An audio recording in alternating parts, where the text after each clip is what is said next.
মেয়ে বেপর্দা, যেই মহিলা বেপর্দা, ছেলেরা আমার এই কথাটা মনে রাখো বাবা, সবাইরে বলি, যেই মহিলা বেপর্দা, যেই মেয়ে বেপর্দা, আল্লাহর কসম সে নিজেকে একদম সস্তা কম দামি পণ্য হিসাবেই বাজারে তুলে দিছে।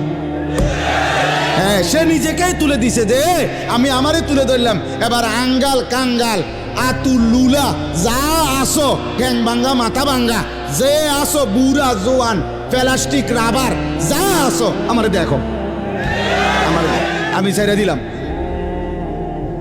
সে নিজেকে মূলত লাঞ্ছিত করে, সে নিজেই নিজেকে ছোট করে ফেলে। তুমি তো তোমার দাম কমাই লাইলা, তুমি তো তোমার নিজের দাম কমাই দিলা।